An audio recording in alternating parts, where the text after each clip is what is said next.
I'm Abel James. Thanks so much for joining us. I'm going to do Ask Me Anything. This is a podcast recording day, and so when I have an extra slot, I love to throw these in here because I get loads of questions from you all, and I really appreciate it. All right, this one is from Lance. Short but sweet. On heavy workout days, especially legs, I wake up 2 to 3 times a night starving. Suggestions?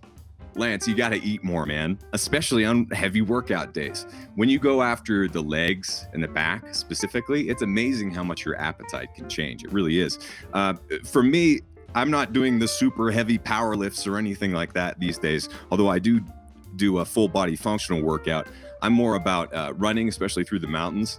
And it was a lot to adjust to, not only the grades, but also the elevation. And when I go out and just like do 6 miles, I'm usually fasted actually when I go on my runs.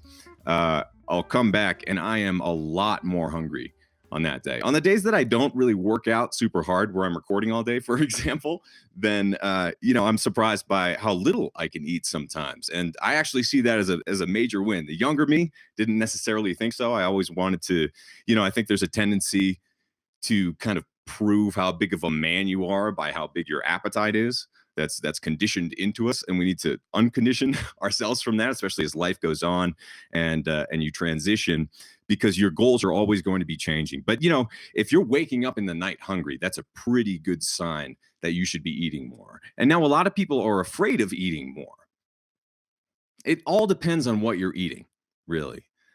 If you're being clean, it's pretty easy to get away with eating unclean, especially if you're doing these big workouts, Lance, like you mentioned. It's pretty easy to get away with that for a while, but you don't want to get used to it because eating dirty is going to catch up with you. But if you follow one of your big workout days with, let's see, what do I like to get in there? Sweet potato can be really filling. Don't be afraid of fat. Obviously, there's protein. One thing that we've been enjoying lately that's just been so good is, oddly enough, living in Austin, Texas for almost 10 years, we had a really hard time finding clean meat there that was prepared anyway. We could find plenty of grass-fed and pastured meats that we'd prepare ourselves, but it was hard to find. Even before I left, I never found a solid barbecue place that served quality meat. It was all, just industrial feedlot meat, which is kind of a bummer. But if you're so we've been treating ourselves recently to buffalo barbecue and pasture raised beef, as well as Colorado lamb, and it's just out of this world. And so sometimes we'll have breakfast for dinner and just like 1 or 2 strips of brisket, especially on a non-workout day. It's amazing how far it goes, especially if you go for the fatty kind, assuming that you're eating from healthy animals. And then get some carbs in from sweet potatoes. Lance, if you're someone who enjoys fasting like I do, I've been eating about 1 meal a day for 8 years now, maybe 1.5 meals a day, depends. I'm not super strict about it. But if you're doing something like that, like a 20-hour to 4 style fast, maybe switch it to a 16-8, right? Like if you're only eating at 3 in the afternoon, or maybe at 5 in the afternoon, kind of like me, then push it to 12. Because, when I was running marathons and when I was doing the heavier lifts and Krav Maga training and all of that, you've really got to follow it to recover with a solid helping of food. Don't be afraid of that. Yes, you can eat too much of the wrong things, but if you're filling up on pasture-raised meats to replenish your protein stores, if you're getting collagen, hopefully from bone broth and just kind of old school traditional foods, if you're getting your veg on, you're getting micronutrients from veggies and some amount of fruit, then yeah, don't be afraid to fill up. So anyone who's waking up in the night hungry, I wouldn't necessarily recommend eating in the night. That's something that a lot of bodybuilders used to do, waking themselves in the middle of the night on purpose to eat an extra meal. Sounds ridiculous to me. I've never really done that. I've discouraged myself when I've had the tendency, especially in college, to snack at night. I don't think it's usually a good idea, especially if it's the middle of the night. If you're going to bed early, that's one thing. Eating, within an hour or two before going to sleep, I don't think is that big of a deal. But if we're talking, midnight and you're packing on the Doritos and making some pancakes and all that, that can quickly get away from you. So fill up before you're hungry in the middle of the night, Lance. All right, let's move on to some other ones. I got Allison is helping me out to try to sort all of these from the different platforms. We're putting them right here. And this one's from Catherine. How and where should I learn qigong or tai chi?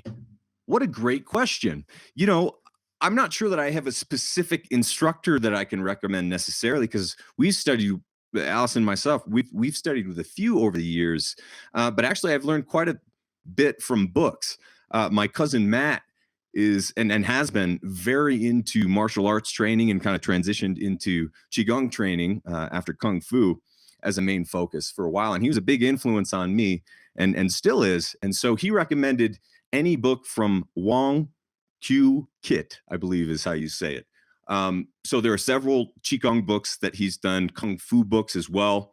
I have 4 or 5 of them. I think I've read 3 so far. They're all excellent. They're great to go back to.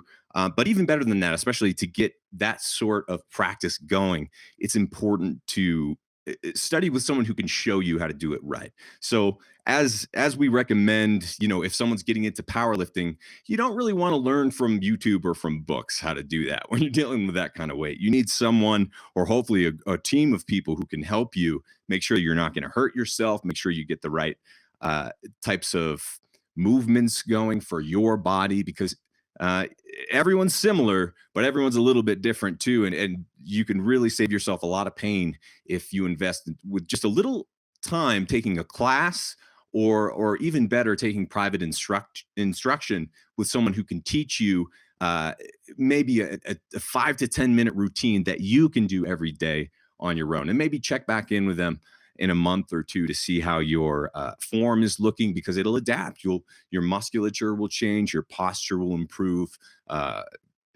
Qigong is one of the, I haven't really done much Tai Chi, although I did do Chi running with Danny Dreyer, who you may remember wrote the book Chi Running, was on the podcast a couple of times. Allison and I, when he visited Austin, went to one of his running classes, which was great fun. And so he did teach some Tai Chi in that, but only really as it relates to running. And I thought that was interesting because I had recently also studied pose running technique. This was back in Austin years ago.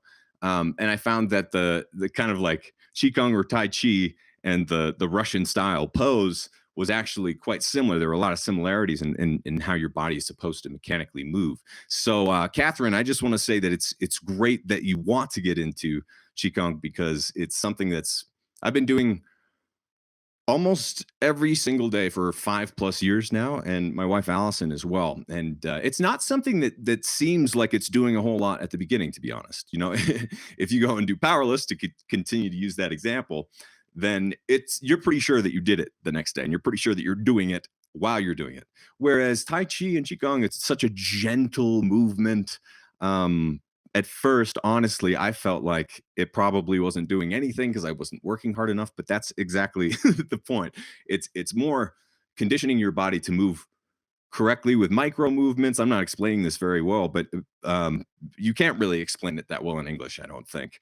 The benefits of those types of very slow training. Although I can add, in music, if you want to play faster on the piano or the guitar or the saxophone or whatever, which in my career I've wanted to do all those things many times, you don't always want to just play faster. That's not how it works, because you're training precision more than you're training speed, if that makes sense. So what you want is precise movements, because the more precise they are, the more quickly you can do them, or the more accurately you can do them, the more reliably you can do them. And over time, if you're doing this Qigong training daily, and I do about 5 or 10 minutes or so, then not only does it train your body in balance and how to move, but it also trains a bit of discipline, which you'll see spill over to other parts of your life. And it gives you just a little break. It's a moving meditation. The point is that you're not going crazy with your mind, thinking about all sorts of things that are distracting you, which is definitely the tendency these days. So it's a wonderful thing to add into your life. Qigong, Tai Chi, yoga practice, all these are pretty, or at least the benefits are quite similar. There are things that are worth adding in there for mobility, for mental training, for mindfulness. So kudos to you, Catherine, for getting on that. It's one of the few things that I can recommend that I've tried and then added into like my daily practice, that's stuck over the past 5+ years. So that's definitely saying a lot because I try almost everything. Here's one from Joe. I am highly addicted to sugar. I've been working to detox my body these last weeks, and I'm starting your program. I eat very little carbs except for veggies. I've also been doing high intensity workouts, interval workouts, and after these, I feel a huge craving for sugar. I can't decide if this craving is my body telling me I need the sugar after workout or my body is craving from my addiction. I think I need to start using some of the sweet potato recipes you have. However, I am concerned that this will feed my addiction and I won't really be detoxing my body from sugar. Do you have any advice for me? All right, Jill. This is a great question. It kind of dovetails into the last one from Lance. Now, although more from a emotionally uh, like emotional eating perspective to some degree, because you said that you've struggled with sugar addiction. I think if a lot of people are honest with themselves, most of us have struggled with sugar addiction or are currently struggling with it. So, um, number one, don't be ashamed or feel down on yourself at all for feeling addicted to sugar. In fact, you're one step ahead of most people because you've admitted it to yourself. Sugar is pernicious. It's everywhere. It's in almost everything, especially if you're going out to restaurants, even fancy hotels and whatever. They're throwing a bunch of sugar and corn syrup into the salad dressing, into the sauces that they're using to prepare your meats and veggies. I mean, it's just everywhere, even if you're trying to avoid it. So your point is well taken. You don't if you're trying to detox your body from sugar, you don't want to have too much. But number two, you say you eat very little carbs except for veggies. That's good, assuming that you're eating plenty of veggies, which it seems like you are. I know a lot of people are not these days, but good on you if that's something that you're doing. But when it comes to sweet potato compared to even like kiwi or banana, or something that's kind of like a sugary fruit, a tangerine, an orange, certainly the more tropical varieties like papayas and mangoes. I kind of put sweet potatoes in a different category, at least in my own eating strategy and the ones that we recommend. Because sweet potato, if you cook it correctly, if you cook it low and slow, if you're not covering it with a whole bunch of sugary ketchup or condiments, or disgusting oils that are bad for you, even vegetable oils on that potato. If you cook it low and slow, then you cool it, then it'll be high in resistant starch. It's got not just carbs from sugar, but also complex carbs and a fair amount of fiber and micronutrients. So for me, sweet potatoes are a big bang for the buck. They're nice and filling.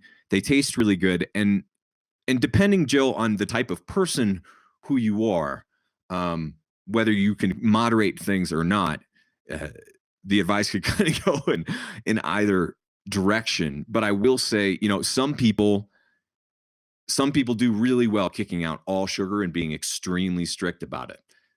But there are pros and cons. It's a double-edged sword because the more you do that, the stricter you are, the harder it gets to stick to down the road.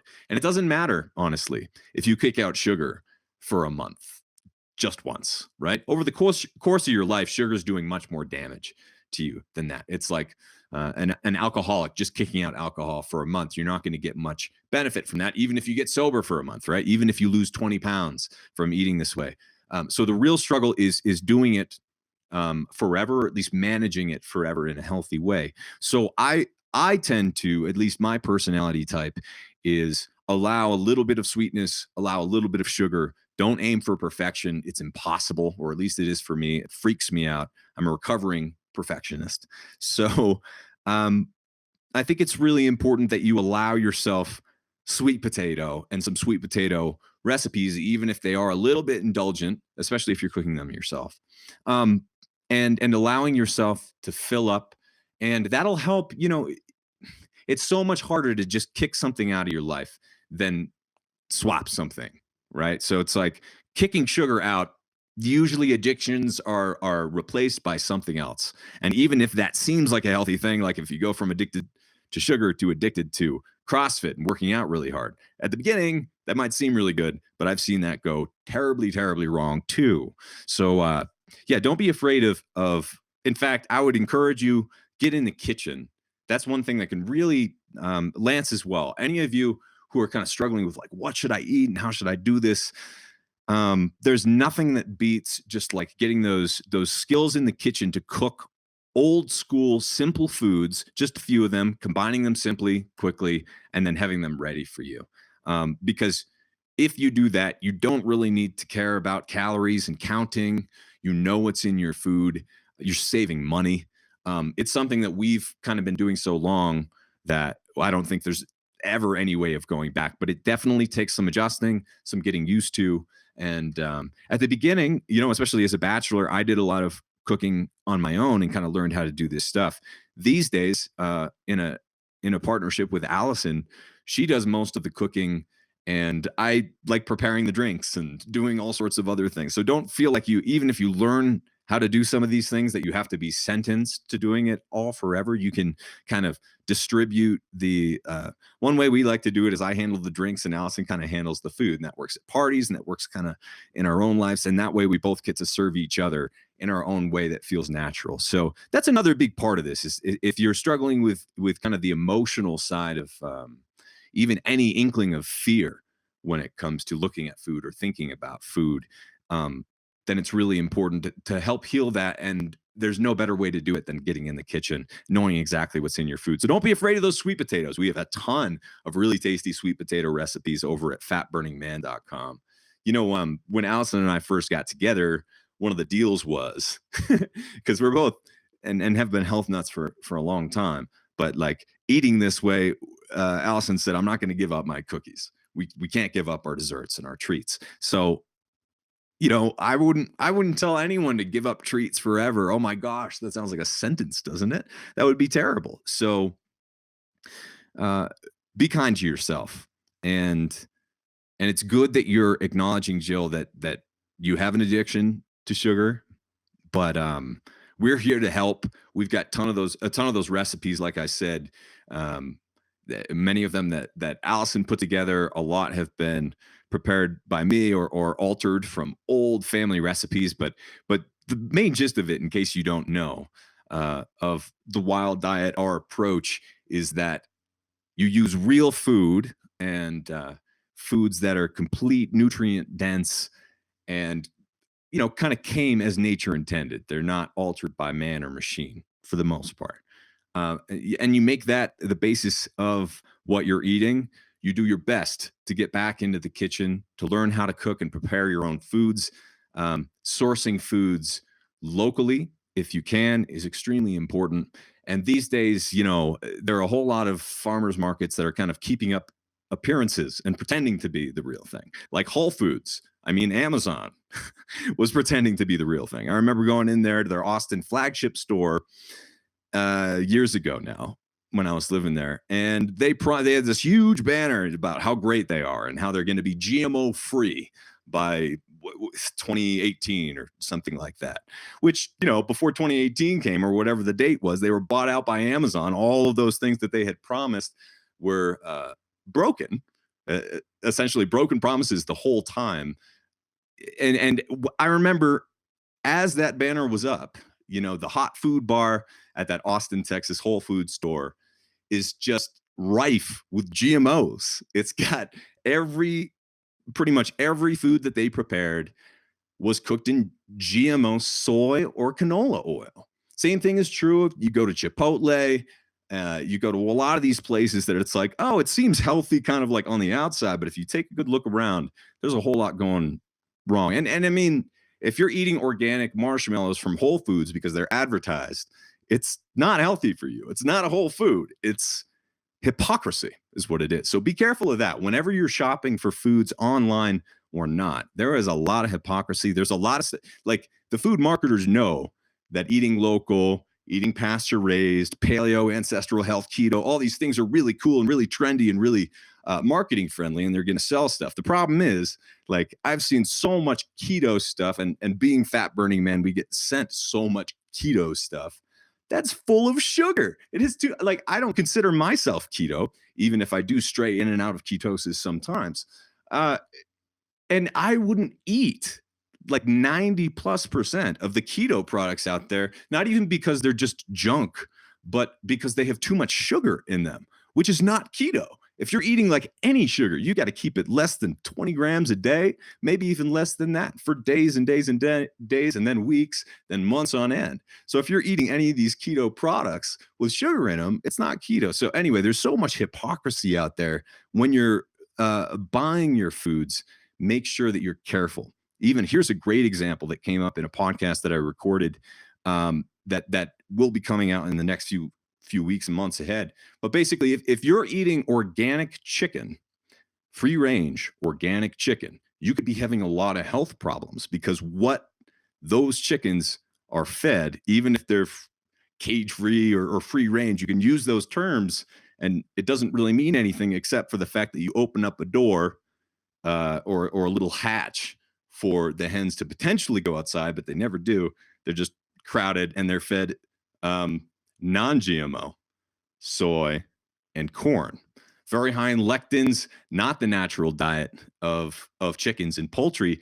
They're meant to be eating, just little bugs out in the field. We had backyard chickens growing up, and when they're eating those crickets and those ticks and all that other stuff, as they naturally do, the chicken that you later eat and their eggs is much higher in the brain boosting omega-3s, the healthy fats. If you're eating, even if it's organic, free range, cage free chicken, you're eating basically feedlot industrial chicken. It just happens to have the organic label slapped on there. So be careful with the hypocrisy. Be careful with the labels.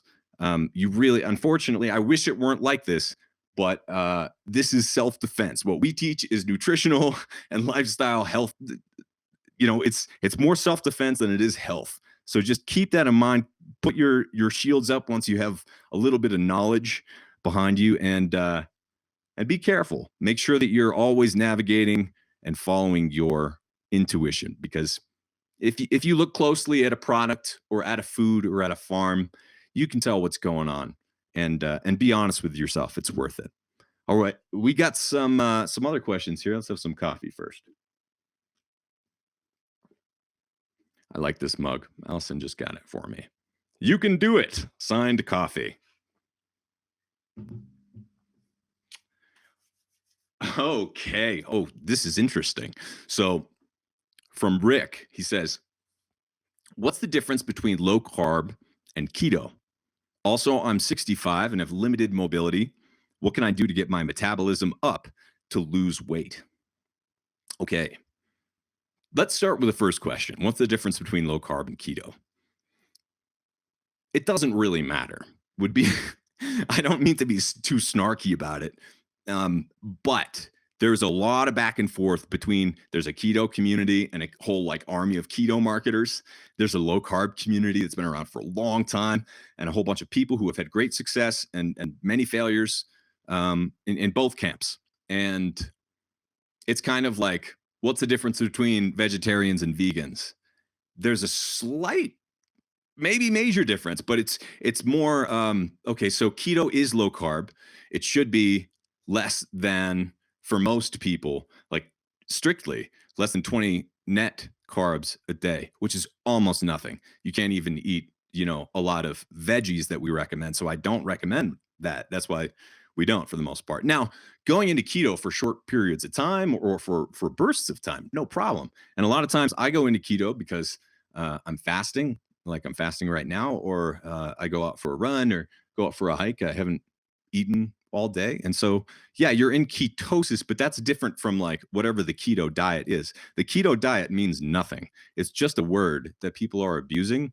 Ketosis is an actual scientific thing that I've talked about many times on the podcast. And you can check it all out at Fat Burning Man. Just type in the search box, keto or ketosis or low carb, and you'll hear me talk about this with real true experts in their fields. Um, we'll be talking about this stuff to death. But anyway, don't get too caught up in the difference between low carb and keto. It's much more important, I think, to focus on what should your plate look like. If you're going to make a meal every or 3 meals or 6 meals or whatever every day for the rest of your life, what should you be looking down at on that plate? And just to quickly review that, the wild plate, as I outline in my book and on on the websites and all of that, should be more than half veg, nutrient dense, colorful veggies. Think a salad, could be a stir fry, could be a green smoothie in some other form. It doesn't have to be strict or whatever, but get your veg on. It's got fiber, micronutrients. It's going to fill you up. Helps you detox, makes you feel a lot better. If you're a carnivore, or if you're eating totally keto all the time, just like taking down the cream cheese and the pork rinds and the steaks and all of that, I just can't imagine. It sounds rough to me, but it sounds more like toxic and puffy. I can kind of it just I I feel better when I have a whole lot of veg, especially green veg. So anyway, I don't want you to sacrifice um, good, healthy, nutrient dense veggies. Maybe sacrifice a little fruits, but don't sacrifice your veg to try to be more low carb or try to be more keto. And having a sweet potato or two every day, or a couple days, or a few times a week, as and that's just an example carb of one that comes from, it's a tuber.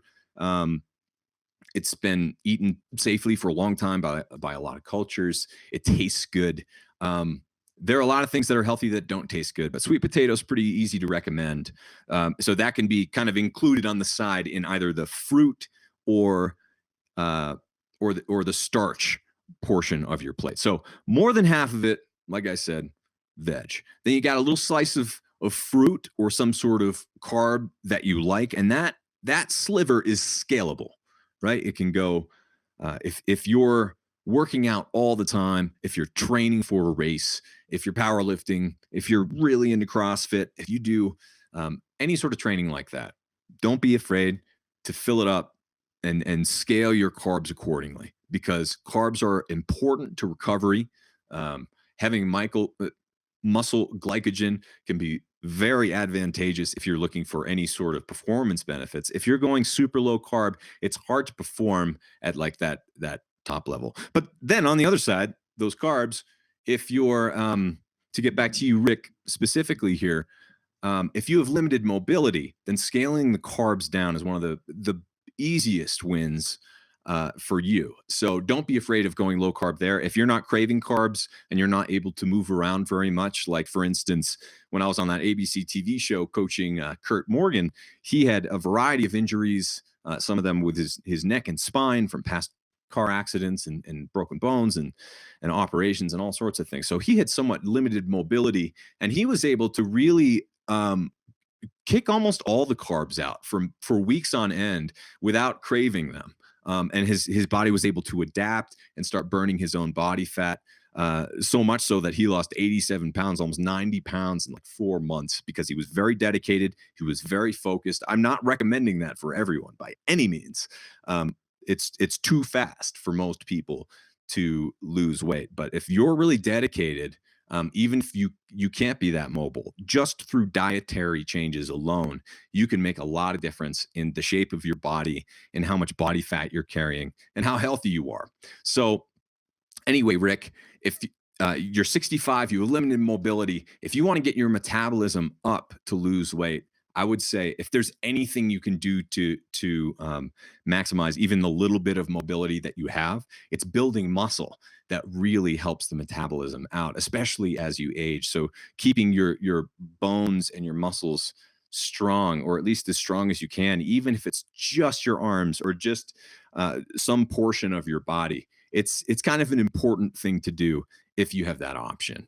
Other ways to get your metabolism up is if you wanted to experiment maybe with leaning a little, depending on how much you're eating and what it looks like, you could lean a little bit more into the protein uh, than the fat, and dial the fat down. That's not really going to get your metabolism up, but eating more protein um, can slightly increase body temperature. But I would say if you're looking at your metabolism, then it's mostly going to be something with movement or trying to build a little bit of muscle there. All right, how we doing? A few more questions here. Oh my gosh, this one is from, I hope I'm saying this right. Sanet or Sanet. What about parboiled potato cooled down and then fried in duck fat as a treat every once in a while? You just won my heart. Yes, that's a fantastic treat. I mean, yeah, some people bicker about potatoes are worse, and they're worse than sweet potatoes, and the nightshade family can be should be completely avoided and freaked out about. That's one camp, but then also there's the like, let's live life a little bit here, and this sounds like a wonderful kind of French preparation, or even old school. Even McDonald's until I believe the early '90s used to make their fries in the tallow from their burgers. Which obviously it wasn't the highest quality burgers or whatever, but that's a big step up from veggie oil. So duck fat, oh my gosh, we using duck fat is one of those specialty fats that just can totally make a dish. And if you're having a little bit on that potato, I can't think of a better treat than that. And that's a great point too, because a lot of people don't think of something like a potato fried in duck fat as a treat, or like why would I ever prepare that for myself and think of that as a treat, because it's not an Oreo or it's not ice cream or whatever. But that's exactly how I like to think about a lot of these carbs, because we'll make or Allison often makes plantain pancakes, sometimes oats in various forms. We'll do potatoes. We'll fry them up in coconut oil, sometimes duck fat. And those are treats. Those are not staples. Those are treats. And so I think that's awesome to kind of save save your favorite potato as your treat, because everyone has a different food. Dig into your culture, dig into your family recipes, dig into your where you came from and what you're into, and you'll find all sorts of cool treats that you can have for the rest of your life. They'll be different from me, they'll be different from Allison, but I think it's really important to really nourish yourself every once in a while and indulge a bit on foods that you love, that you prepare, hopefully that you sourced as well. Okay, so Catherine asks, and this is a good point. So, does it need to say pasture raised on the chicken? Um, yes. Pasture raised on the chicken can be futzed with. It can be messed with by food marketers, and they'll mess with any word they can. Um, to my knowledge, it's not regulated. I don't even know if I want it to be, but uh, the best way to know where your how your chicken was treated, what it was eating, and all of that is to get it from a local source. If you can't do that, and like get it from a farmer's market, meet your farmer, or go to a local place, then yeah, try to buy one that was pasture raised. Some of those eggs, we buy pasture raised eggs. Um, and some of those companies actually do a really good job. I'm not going to like drop any names right now because I can't like stand behind a lot of these companies with 100% confidence. But if you see pasture raised, that's going to be much better than cage free or free range. It should be a totally different ball game. In real life, if they're using the words correctly, it is. Grass fed, pasture raised are what you really want to look for.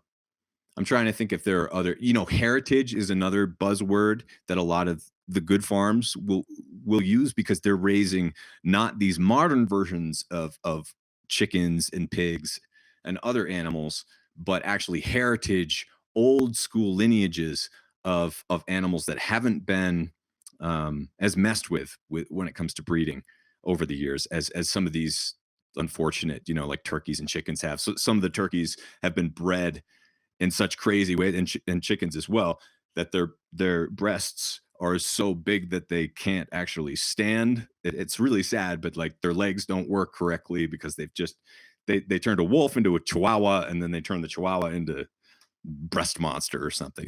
It's really um it's emotional to me how messed with a lot of the animals are in our food chain, in our food system, right? So part of eating pasture raised is also that it's like Uh, we grew up in the middle of nowhere in New Hampshire on this old farm that wasn't really working anymore, but a lot of farmers in my family, and so I got up and close with quite a few animals. You know, we had backyard chickens, we had cows in our backyard for a while there. Um, look for heritage animals that were raised on their natural diet as nature intended, not using the word natural, but like actually the principle and the philosophies. So that's why it gets so tricky, because tricky people use words um, in ways that they really shouldn't, that make a mess of all of this, because it's not as difficult as most people make it out to be, especially those pesky marketers. One more thing for Rick about mobility. If you have limited mobility, one thing we were able to do with Kurt back on the show is some workouts in water. So it's really great to do whatever kind of feels good in the water. You've got some resistance there, so you can actually do like underwater push-ups, standing up. You can just kind of move your arms and legs through the water. You can try to, depending on where you're at with your mobility, you can try to do some like light, just jogging or jumping in the water, inversions, all sorts of different things. But that's a great low impact way to get in there and make sure that you're bumping up that metabolism as you'd like to. Oh, I see that Justin Nault joined. What's up, man? Everyone go check out Justin's work. He's doing a great job. This one's from Cole. Hey, Cole. Are duck eggs typically better? I've been a lot more drawn to duck eggs when I have them. Duck eggs are awesome. Yeah, we had a great source of duck eggs when we were back in Austin, and we got them all the time. Now, if they're better or not, it kind of depends on your taste. And if they're coming from the pasture, then definitely. But in terms of cooking, they're going to function a bit differently. Number one, duck eggs are way bigger, as I'm sure you've noticed. And when you use them in a recipe, it's almost 2 to 1. So and that would be like one duck egg for 2 chicken eggs. So be careful if you're cooking with them. Just make sure that you're kind of getting the right amount of egg in there. Now, it's also going to be a lot higher in fat, and it's going to taste different than the chicken eggs. Chicken eggs kind of taste chickeny, whatever that means. Duck eggs have a whole different thing going on. So yeah, keep in mind they're a little different. They'll function differently in recipes and when you're cooking them up. But duck eggs are totally awesome. It's great to not basically get diversity, not just in your veggie intake, but also in your meat intake. You don't want to be eating too much of any particular food over and over again, especially if it's a meat. And if you're craving duck eggs, okay, so you're asking nutrients wise. Yeah, if you're craving duck eggs, then go for those.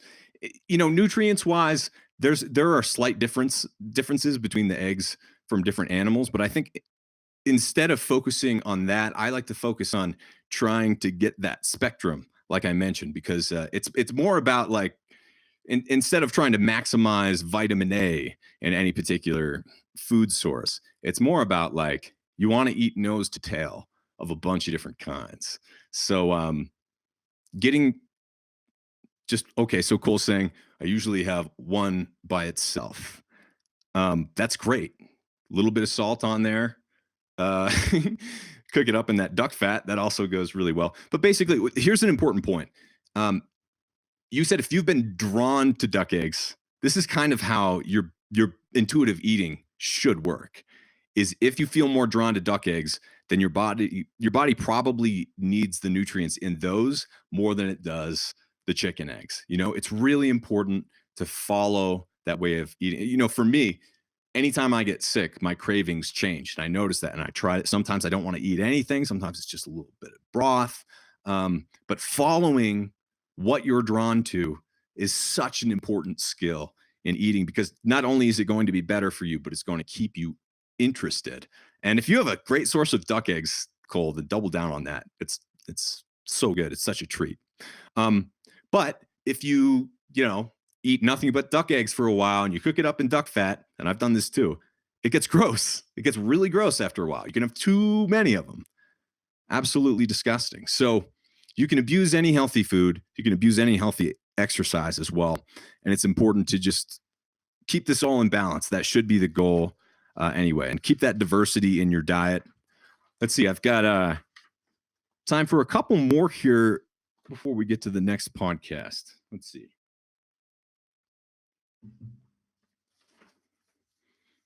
All right, I'm totally not qualified to answer this next question from Steve, but he says, how do you suggest getting back on track with 4 kids? It seems as though we don't have enough time for basics, let alone planning for us.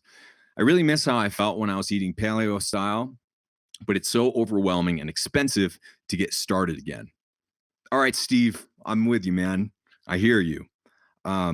We don't have 4 kids, but I know plenty of people with a ton of kids, and it seems like it's always a massive challenge and a massive struggle, and pretty much the most rewarding thing as well. But like I said, I'm not qualified really to answer that, but I am qualified to answer as a busy person, and a lot of people get really busy, and so no matter how busy you are, it's still going to be a matter of priorities. Is eating healthy expensive? That's totally relative, right? I think of it as so much cheaper than the healthcare expense. I haven't gone to the doctor in a long time. Haven't had to. 8 years of having no medical expenses, essentially, with a few small exceptions, is very inexpensive, and that would be impossible if it weren't for eating some foods that are more expensive than the inexpensive fake foods. So a lot of this is psychological. Yes, it can be overwhelming, but for instance, right now I'm knocking the rust off some of my jazz guitar and jazz piano training, and it happens slowly but surely. If you want to play, like some Rachmaninoff concerto right now, that's going to be overwhelming. But if you want to learn how to play a C and then a D and then an E, or a C scale, or just a C chord or something like that, any 3-year-old or 5-year-old can do it. They're doing it right now. You can do it too. And so the trick is, if it feels overwhelming, break it up into these tinier little pieces. Take that one step. If it's totally overwhelming, then just do one thing today, do one thing tomorrow. One food that that you shouldn't be eating, whatever your version of paleo style is. If you're eating something that's not that, stop. That's your one thing. Just don't do that for a few days. And after a few days, you'll be like, oh yeah, I remember what this feels like. This is worth it. It feels better to kick out these foods that I know are bad for me. And then, then the next thing you can do is look down at that plate and be like, all right, is it more than half veg? No. Let's make it more than half veg. If not for this meal, then the next. And don't stress out about it. If you're struggling with overwhelm, which so many of us are, especially people with large families like yours, be good to yourself, be good to your family, be compassionate. Don't and try not to think of it as like getting started again, because this is a lifelong thing. I've seen many people who have written books, New York Times bestsellers at the top of the world, become fat and sick later because of their own advice. From following it too much, from not changing gears, from burning out. Everyone is subject to this at some point or another. So keep in mind that we're all in this together. You don't have to get started again and be 100% perfect and work out for 3 hours a day. That'll lead to burnout. Just start small. Start as an example for your kids.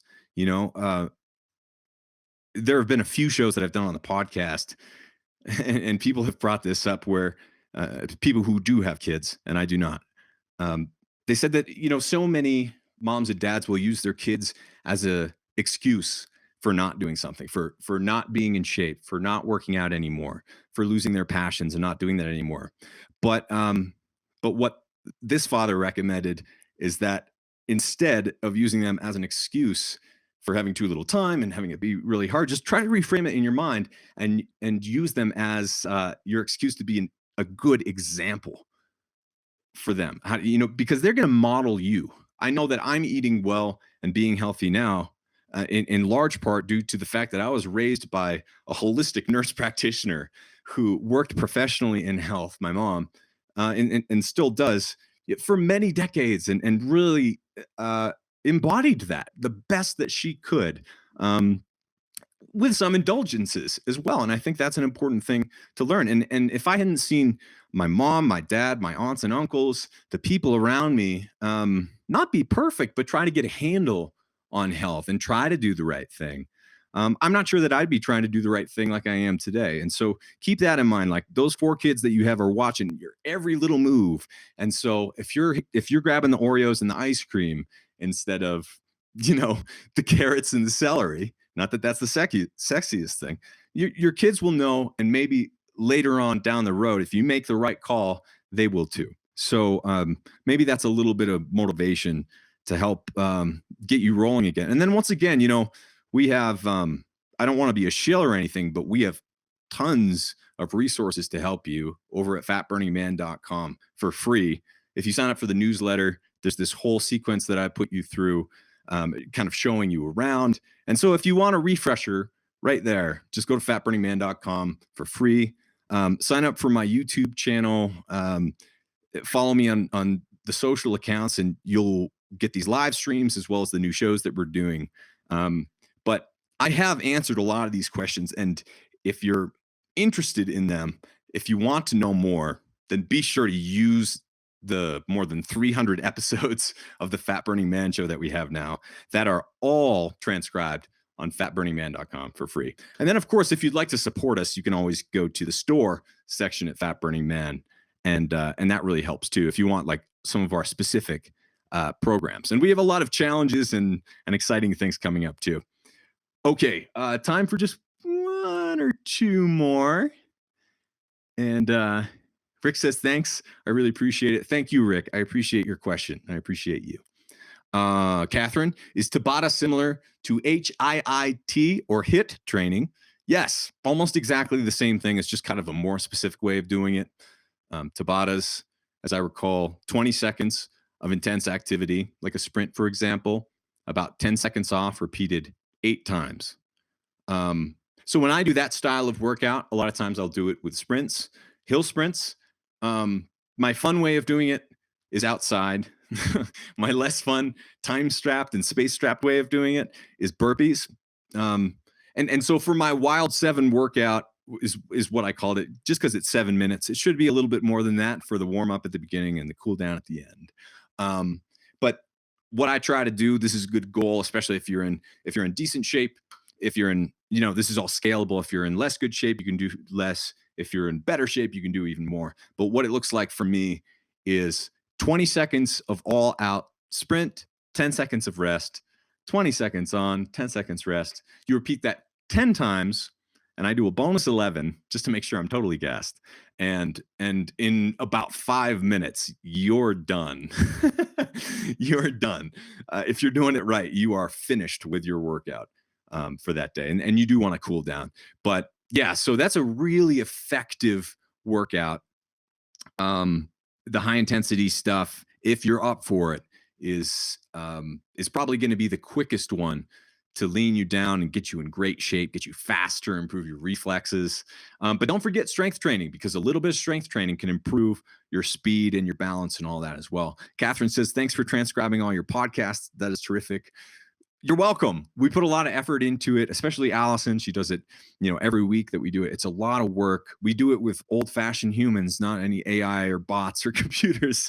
So it's hopefully there's a little bit more heart in it. But don't forget, if you're not able to join these live streams or watch videos or listen to an hour-long podcast, just go to fatburningman.com and type whatever you're interested in into that search bar that we have there, and it'll pull up those transcripts. It'll pull up those shows. Just sort through and see all these things that we've talked about, because man, I've been doing this for about 8 years now. It blows my mind, but thankfully I think there's quite a bit out there that we've done that can still serve you. That was the point when I started recording back in 2011, 2012. I wanted these podcasts and shows to be something that you could listen to 10 years later and it wouldn't have really lost any of the potency, because we're not talking about specific politics and we're not talking about something that's happening right now. We're talking about the pillars and foundations of health and self-defense for health as it relates to the modern world. All right, I almost got to go, but Eric, says, "Hey, Abel, love the show. Listen on my weekend sprints on the beach. Best primal exercise for lower body with bad hips." Bad hips. Okay, might have to go back to the qigong right there, or tai chi, yoga. If you've got bad hips, um, then it's all about going back to the simple fundamentals, not getting too fancy with too much weight, too much speed, too much power, or anything like that. Just like simple squats, making sure that you're balanced up and down. Um, and even, it doesn't have to it doesn't have to be esoteric either. It doesn't have to be yoga. You don't have to be going om and meditating. It could be dancing. You could just, go learn swing dancing or something like that if you're up for it. Depending on where your hips are at, there are hobbies that you can do. And water sports, once again, really great. If you have bad hips, there are a lot of various exercises that you can do, but I'm not sure that I can really recommend one that's going to win, because it's all about what you love. And as long as, here's what you want to do, is use as many muscles as possible. Balancing muscles, slow twitch, fast twitch, try to get them all balanced once again, and go slow. You're going to get a lot more benefit from going slowly, doing some of those mobility workouts. Like I said, not making it too fancy. Favorite guest. I'll say my mom. My favorite guest is probably my mom, because when I first started this show, let's see, man, life was very different. I was living in Texas, but had rented out my house, and Allison and I took a camper van. We were driving all around the country, and eventually came to spend some time with my folks while they were living in New Hampshire for a while at the house that I grew up at. And so we recorded. Um, my mom was one of my first guests on the podcast, and certainly the first one who wasn't like a who's who of the ancestral health community or whatever, which is kind of where we started. But when I had her on, I realized just like how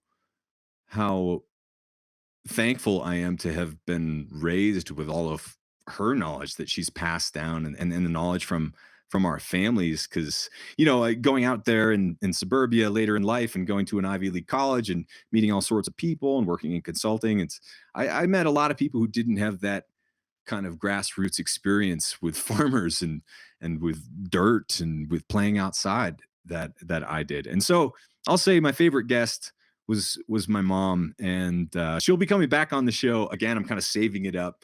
They'll be coming out here in just a few weeks, and I'm really excited. But anyway, yeah, it's she's been a great help. My mom with wild superfoods, as I mentioned. She's a holistic nurse practitioner, an herbalist, a musician as well, and so she's one of my biggest heroes. And I hope that you go and check out that episode, which is many years old now at this point. But yeah, she'd be my favorite. But that said, I have probably over a dozen episodes of the podcast that I either have recorded or will record in the next few days that will be released out to you guys over the next few weeks. I have a new book called Designer Babies Still Get Scabies. It's a book of satire and poetry. I just recorded the audiobook. We've got some great quotes coming in, lots of funny surprises. We're doing some giant giveaways for the Designer Babies book launch. So be sure that you go to fatburningman.com, sign up for the newsletter so that you get all of the goodies for the giveaways. I'll be autographing new books, the Wild Diet old books. We have wild superfoods giveaways that we're going to be doing. So best way to keep in touch is sign up for that newsletter over at fatburningman.com. Then if you want some of my virtual adventure tours in VR 360, if you haven't seen those yet, a lot of them are at abeljames.com, or subscribe to my YouTube channel, Vimeo or Veer VR. And those, so it's like if you want to go to Yellowstone this summer, or we just had actually someone write in, a mom who were watching some of those VR videos with her kids of Yellowstone, Grand Teton, and the Badlands, and a few other places. And they're actually, because of those videos, or I don't know if it's because of them, but I hope that there was some small part to play in that. They're going to those places with their families this year. And so if you're interested in seeing a volcano or a super volcano, we've been to a few at this point, Or if you want to see Serpent Mound, this crazy 1,400-foot effigy of a serpent that's thousands of years old in Ohio. I know, it's crazy. Or America's Stonehenge, then check out abeljames.com and go to the Adventures with Abel 360 VR section there. And then I'm doing a whole bunch of improv music videos as well. Have released over 300, maybe 400 VR videos now. So abeljames.com for that, or Veer VR, or YouTube, Vimeo, Facebook, a few others. Just wherever you are, make sure that you're signed up as someone who's subscribed or is following what I'm up to, even though most of the platforms won't show you anyway.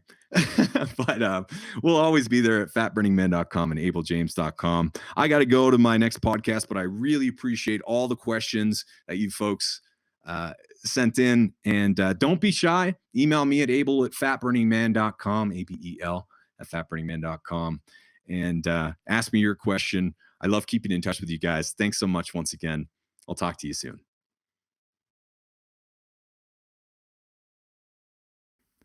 This episode is brought to you by Wild Superfoods. Let's start with a quick question. Do health supplements really work? After testing many hundreds of tonics, supplements, powders, and potions over the past 7+ years, my wife Allison and I have found very few companies that we actually trust.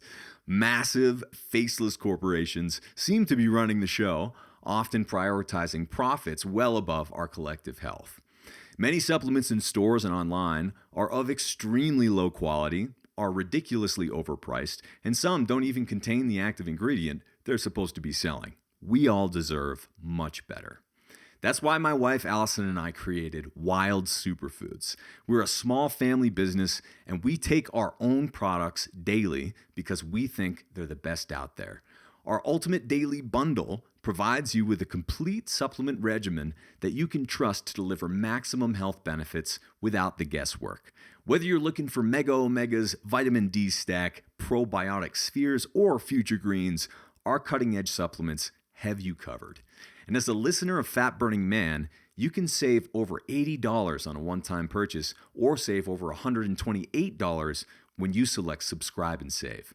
All you have to do is head on over to wildsuperfoods.com. You could type it into your address bar right now to order your very own health-boosting goodies for a rocking listener discount for a limited time. And as always, if you don't love any of our products from Wild Superfoods, then you get your money back. So one more time, all you have to do to check it out is visit wildsuperfoods.com. Thanks for listening. We'll see you there.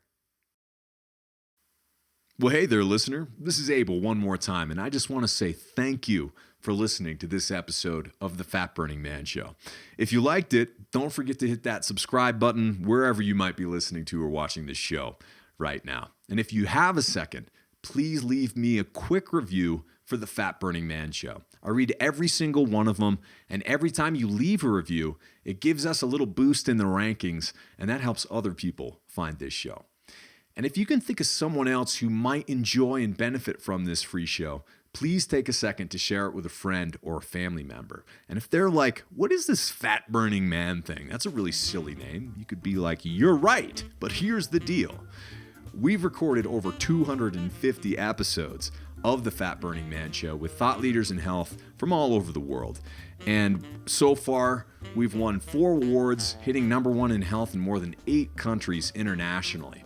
We have more than 30 million downloads already, but we're just getting started. I can't believe any of this, by the way, and couldn't do any of this without you. So thanks once again. But here's some more good news. You can download and listen to every single episode of the Fat Burning Man Show for free with 0 outside advertisements, no outside sponsors, and no corporate overlords. All you have to do is type in fatburningman.com. I'll give you a second here just to type it in, fatburningman.com.